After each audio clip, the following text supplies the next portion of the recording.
Hello everyone, welcome back to RVC Telangana వంటలు. Friends, అందరు బాగున్నారా? అందరు బాగుండాలి, అందులో మనం ఉండాలి. చూడండి, దోసకాయ ఫ్రెండ్స్. దోసకాయతోనైతే నేను ఈరోజు పచ్చడి రెసిపీ అయితే చూపిస్తున్నాను. ముందుగా దోసకాయ మొత్తము పొట్టు అయితే తీసేసుకోవాలి ఫ్రెండ్స్. మనము పావు కిలో దోసకాయ అయితే చూపిస్తున్నాను, ఎందుకంటే మా పిల్లలు తినరు, మా సార్కి నాకు ఇద్దరికేనమాట.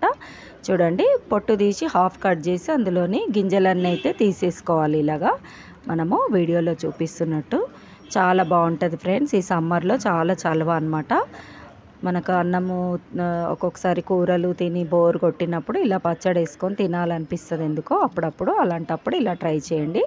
చూడండి, మొత్తంగా ఇట్లా పీసెస్ లాగా అయితే కట్ చేసుకోవాలి. మీకు నచ్చితే కొంచెం పెద్దగా చేసుకోండి. నేనైతే చిన్న ముక్కలాగా చేసుకొని మొత్తం కడిగేసుకుంటున్నాను అనమాట. శుభ్రంగా గింజలు కానీ, మనకి దోసకాయకి లోపల ఒక స్కిన్ ఉంటుంది కదా, అది ఏ మాత్రం ఉండకుండా నీట్గానైతే కడుక్కోవాలి ఫ్రెండ్స్. చూడండి, కడిగాక ఒక మందపాటి నాప్కిన్ అయితే తీసుకొని అందులో ఈ ముక్కలన్నీ ట్రాన్స్ఫర్ అయితే చేయాలి. చేసేసి మనం చేతితో బాగా ప్రెస్ చేయాలన్నమాట. కొద్దిగా కూడా తేమ అనేది ఉండద్దు ముక్కలకి. కొంచెం తడిగా ఉన్న మన పచ్చడి బూజు వచ్చే అవకాశం అయితే ఉంది ఫ్రెండ్స్. ఇది ఒక 4 days అయితే ఈజీగా స్టోర్ ఉంటుంది అనమాట. అది కూడా మనం ఉప్పు కారం మంచిగా వేస్తే ఓకేనా. చూడండి, నేనైతే మొత్తము తుడిచేసుకున్నాను ముక్కలను, తడి లేకుండా డ్రైగా ఫ్రెండ్స్. మీకు టైం ఉన్నట్టయితే ఫ్యాన్ కింద కూడా పెట్టుకోవచ్చు ఇట్లా తుడిచి, ఓకేనా. చాలా బాగుంటుంది ఫ్రెండ్స్. ఇది మనకు పచ్చడి దోసకాయలు అయితే కావన్నమాట. ఊర్లో ఉన్న వాళ్ళకైతే మనకు పచ్చడి దోసకాయలు దొరుకుతాయి. ఇది మన నార్మల్ దోసకాయ ఫ్రెండ్స్. చూడండి, తర్వాత తుడుచుకున్న ముక్కలని మనం ఇట్లా ఇంకొక బౌల్లోకి అయితే వేసుకొని మసాలాలు అయితే కలుపుకోవాలన్నమాట. చూడండి, ఈ దోసకాయ కూడా కొంచెం చప్పగా ఉంది ఫ్రెండ్స్, అంత పులుపు లేదనమాట. తర్వాత ఈ ముక్కలలో మనము 1 స్పూను మెంతి పొడి, 1 స్పూను ఆవాల పొడి అయితే కలిపి పెట్టుకోవాలి. నేను అయితే ఒక డబ్బా నిండా పొడి చేసి పెట్టుకున్నాను. ఇట్లా పచ్చళ్ళల్లో ఎమర్జెన్సీగా టక్కున వేసుకోవచ్చు కదా ఫ్రెండ్స్. డబ్బా నిండా చేసి పెట్టుకున్నాను అనమాట. సడన్గా ఇట్లా ఇన్స్టెంట్గానైతే చేసుకోవచ్చు మనము.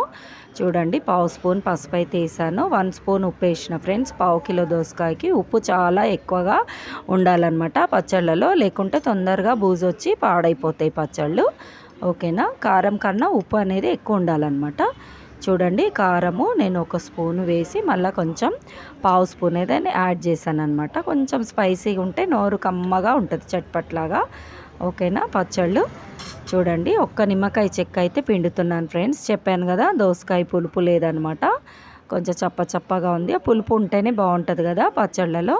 సో నేను 1 నిమ్మకాయ చెక్క పిండుతున్నాను. కొంచెం మనకి ఇట్లా గ్రేవీ దనం రావాలి కదా రైస్లో కలుపుకోవడానికి, అందుకని ఈ స్ట్రైనర్ సహాయంతో నేనైతే 1 చెక్క నిమ్మకాయ అయితే పిండుకుంటున్నాను. మీరు నేను చూపించిన కొలతలతో చేసుకున్నట్టయితే మీకు కూడా పర్ఫెక్ట్గా వస్తుందన్నమాట ఈ పచ్చడి. చూడండి, చాలామంది ఇళ్ళల్లో ఈ పచ్చడి అయితే ఈ సమ్మర్లో కంపల్సరీ ఉంటుంది ఫ్రెండ్స్. ఎందుకంటే దోసకాయ చాలా చలువ చేస్తుంది కదా. మనం కర్రీ చేసుకుంటాం అనుకోండి, కర్రీ చేసుకుంటాము, పెసరపప్పు వేసి వండుతారు, దోసకాయ పెసరపప్పు చాలా విధాలుగా వండుకోవచ్చు. సో నేనైతే ఇవాళ ఇట్లా సింపుల్ రెసిపీ ఇన్స్టెంట్ పచ్చడి అయితే చూపిస్తున్నాను. ఒక 5 minutes పట్టింది ఫ్రెండ్స్ అంతే ఈ రెసిపీ మొత్తానికి. మనకు అంత టైం కూడా పట్టదనమాట.